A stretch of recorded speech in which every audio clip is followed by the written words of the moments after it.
غمی پر آپ دیکھ لیں، آپ پوری وہاں پر وہ چٹائیاں بچھا دیتے ہیں وہاں پر، یعنی ابھی میت موجود ہوتی ہے اور آپ کے کھانے باقاعدہ ایک ٹیم اسی جگہ پر دیگیں چڑھ رہی ہوتی ہیں، آپ وہاں پر ان کو چیک کر کر دیکھ لیں، اور جنازے پہ باقاعدہ اعلان ہوتا ہے کہ کھانا کھا کر جائیے گا۔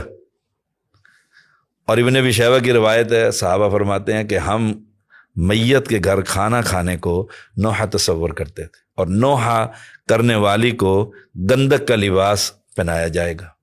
میری پچھلے دنوں ساس والدہ فوت ہو گئی، تو جنازے کے لیے میں گیا پڑھانے کے لیے، تو ہمارے ہاں سیدوں میں آدھے سید سنی ہیں اور آدھے شیعہ ہیں، تو وہاں 2 جنازے ہوتے تھے۔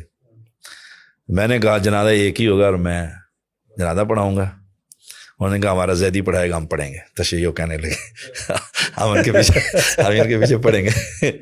ٹھیک ہے، ہم نے جنازہ جہری پڑھایا، تو میری عادت ہوتی ہے کہ میں ہر جنازہ بھی جہری پڑھاتا ہوں، تاکہ یہ دعوت ہے، ایک دعوت ہے، اور اس میں بڑے ہمارے لوگ توحید پرست بنے۔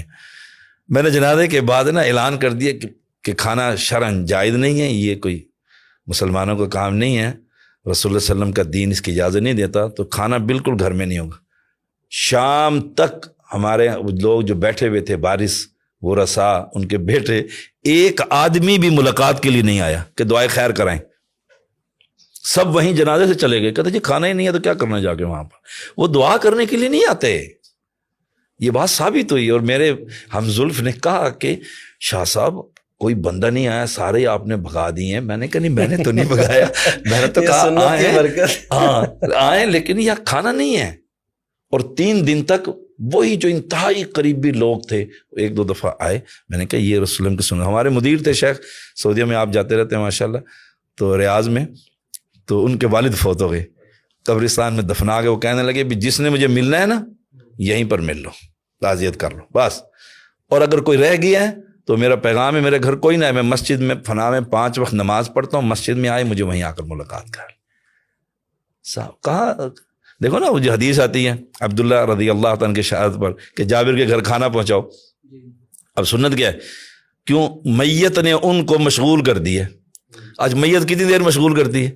نہلانا، کفنانا، دفنانا، 1 وقت ہو گیا، زیادہ کریں گے 2 وقت، اس وقت ان کے ورثاء کو کھانا پہنچانا ہے۔ وہاں پورا گاؤں آ کر بیٹھتا ہے اور کھانا کھاتے ہیں۔ ہم تو مسلمان بالکل نام کے رہ گئے ہیں۔ میرا پیغام یہ ہے کہ خوشی ہو، غمی ہو، پیدائش ہو، موت ہو، ہر وقت رسول اللہ صلی اللہ علیہ وسلم کی دین سے پوچھنا چاہیے۔